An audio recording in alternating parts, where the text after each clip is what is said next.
has been made used to gaslight Hindus to hate themselves. This is much bigger than killing a person. It is first killing the person and making him hate himself, which is such a big damage. Like this, they dismantled the unity of the whole Hindu civilization. When the Hindus got dismantled, they took away the sovereignty and broke the nation, broke the 56 Hindu nation into fragments. Of course, these are our history, but what is happening today? See, the KAILASA is the most vulnerable to all the decisions. They have attacked, they are the most victim for this decision. Today, KAILASA stands, the Supreme Pontiff of Hinduism stands for the revival of all these ancient enlightened Hindu civilization nations. By this, however, this Hindu mystic media elements narrative states that KAILASA is a cult and is a fictional nation. By uttering this, it is fundamentally violating the fundamental rights of the 2 billion Hindu diasporas. By stating a nation fictions, it is removing their fundamental rights of the 2 billion Hindu diasporas. In fact, the CTA, the Criminal Tribes Act, is no more applied to individuals or communities. It is now being applied to the nation of KAILASA by calling it as a cult. Just because of the practice of Hinduism, just because of revival of Hinduism, just because we are the indigenous Hindus reviving the true glory of Sanatana Hindu Dharma, they call us a cult. Is this not shameful? Are they not ashamed? This is what is racism. This is what is xenophobia. None of which exist in Hinduism. How can racism exist in Hinduism? Let us see what this report has to tell about this. Shame on the anti-Hindu medias and shame on the yellow medias, because they never stood for the truths. They always been influenced by the deep state elements who fed them with all their money, political influence, and they have continuously attacked all the Hindus, Hindu gurus who stood for the Hinduism. So what is the main reason for the attacks of the Supreme Pontiff of Hinduism? Because he stood for Hinduism. He stood for reviving a sovereign Hindu nation.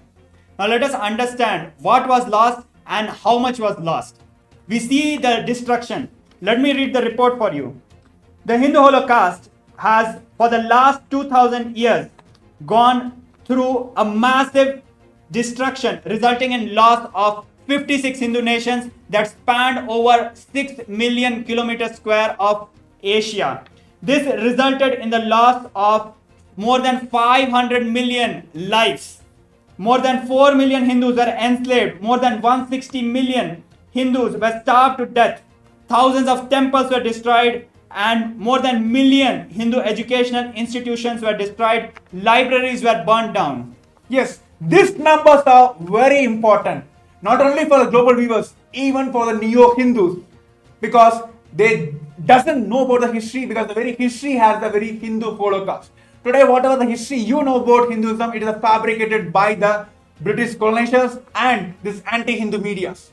Let me tell the numbers once again. It is a 2000 years of persecution, and 56 Hindu nations have lost its sovereignty, and 500 plus millions has been massacred during this entire persecutions, and almost more than 4 million Hindus has been accused of rape, sex, and they have been completely dismantled from the very life itself.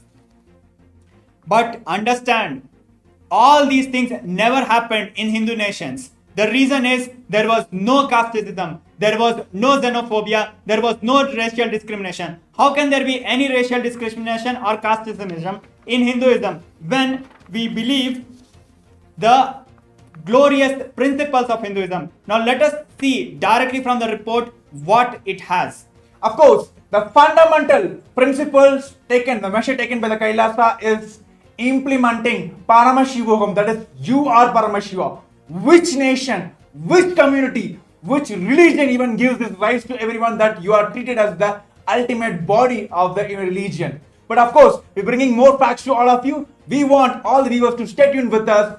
There are crisp, more details on this 21st reports by the United Nations on KAILASA. Stay tuned with us. Around 5,000 years ago, at the end of Mahabharat War, the ancient enlightened Hindu civilization consisted of 10,000 Hindu traditions, or sampradayas, that existed in 56 Hindu nations, 200 Hindu kingdoms, 1,700 Hindu provinces that covered more than 6 million kilometers square of Asia.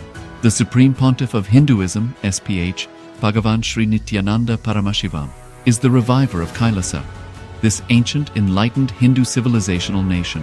KAILASA is an unbroken cultural, religious, historical, civilizational, and sovereign continuation and revival of multiple of these historical Hindu sovereign states and Hindu ecclesiastical entities. The unbroken continuity of these ancient Hindu nations through KAILASA results in the legal recognition of KAILASA as per the international customary law, particularly the doctrine of continuity. The international law, the doctrine of continuity, implies that upheavals and revolutions within a country, changes in government, territorial adjustments, measures taken during military occupation, or other internal transformations do not negate the existence of the country, do not affect the legal personality and international obligations of the country or state. The Vienna Convention on Succession of States in respect of treaties, 1978, addresses these principles of the doctrine of continuity as it outlines international law during situation of state succession or continuation. International law recognizes a state's legal personality by recognizing its identity. This perspective extends even during the period when the given state or country is annexed or occupied by a foreign power. Even in such cases, the legal personality of the state is considered to persist, enabling its subsequent re-establishment. Historical examples dating back to the 18th century include cases like Portugal and Genoa that were re-established after the Vienna Congress of 1815. More recent examples include countries such as Poland, Ethiopia, Czechoslovakia, Albania, and Austria that were re-established after World War II.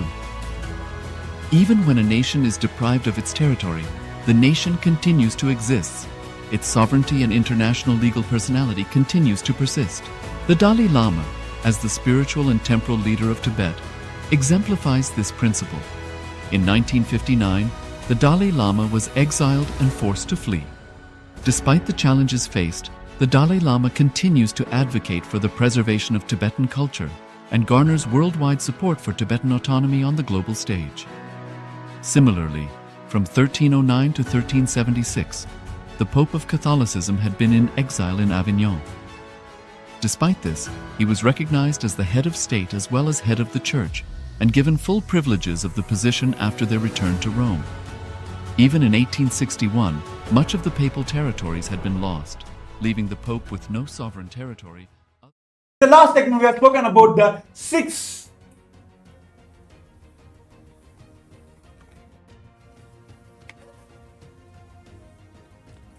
Now we are back and continuing on the release of the 21st report of KAILASA by the United Nations. So we have been going through the persecution that the Hindus have gone through in the last 2000 years and particularly in the last 200 years. We understand that more than 6 million kilometers square of sovereign territory was lost. We understand 56 Hindu nations were lost. We understand 500 million Hindus were killed. But we do not understand, we still do not understand what was really lost. We need to know Hinduism, we need to understand the gifts of Hinduism to understand what we have been gone through. So let us understand directly from the report what it has to say. Yes, the very fundamental reason why KAILASA exists, why KAILASA has to be revived, is to tell the world that humanity, the superconscious breakthrough, is available for the humanities. And here are the policies and the measures taken by the Supreme Pontiff of Hinduism and KAILASA to eradicate the racism from the entire humanity, not just from the Hinduism, from the entire humanity. The first principle is Vasudhaiva Kutumbakam. The whole world is my family. When you bring this policy in your country, how a war can be induced between countries and countries? So let us understand by this principle. Many of us know Vasudhaiva Kutumbakam means whole world is my family. But we need to understand the word itself, the Sanskrit word. Vasudhaiva, Vasudha, Mother Earth, Kutumbakam, the family of Mother Earth. Just by translation, you will understand how beautifully the Hindus cognize. Our ancestor had powerful cognitions about the world. Earth is my mother. And each and every being is my family. Because we are from the same mother, how can there be discrimination? How can there be fight? And that is why Hindus lived beautifully and peacefully, because we lived by these principles. And second is the ahimsa, non-violence. See, the fundamental principle with which Kailasa has been established is ahimsa paramo dharmaha, that non-violence is the ultimate cosmic law. See, many times this non-violence has been put as the powerlessness. But how many of you know that all the fears, angers, violence, frustration, these are the powerlessness, not non-violences. Very clearly understand the world peace can be brought into the country not by wars, by only non-violence. By standing on these principles, Kailasa stands and for the United Nations for the global peace. We have contributed to the world in extraordinary ways. We talk about the problem of xenophobia. We talk about the problem of racism. None of these problems exist in Hindu nations. How can it exist? Because we never treated people as merely equal. People are not just equal. Today, the human rights treats all people as equal, whereas Hinduism teaches us people are divine. Everyone is divine. It is much higher and powerful cognition compared to all people equal. And because of this powerful cognitions, we treated everybody as divine. We treated plants as divine. We treated animals as divine. We treated land as divine. We treated inanimate objects as divine. And because we saw Paramashiva, lived with Paramashiva in each and every aspect of this cosmos, because of that, we lived peacefully with nature. We lived peacefully with each other. These are the gifts of Hinduism which have been lost when the 56 Hindu nations were lost. And today we are speaking about the racism. Of course, it is not just in Hinduism. The entire world faces the racism all around the world. But what is the solution Kailasa is giving? What is the solution Hinduism is giving is Advaita. The only experience, only principle which belongs to Hinduism is Advaita. How many of you know that Hindus have fundamentally rooted in the Advaita, oneness with the entire world, entire universe? Then where comes the racism? And when we understand the destruction by the caste system, it might look superficial. But when we look at this reality, it is not just the territory was lost. It is not just the community was lost. It is not just the unity was lost. It is not just the principles were lost. It is not just the quality of life was beautifully and happily lived and contributed to the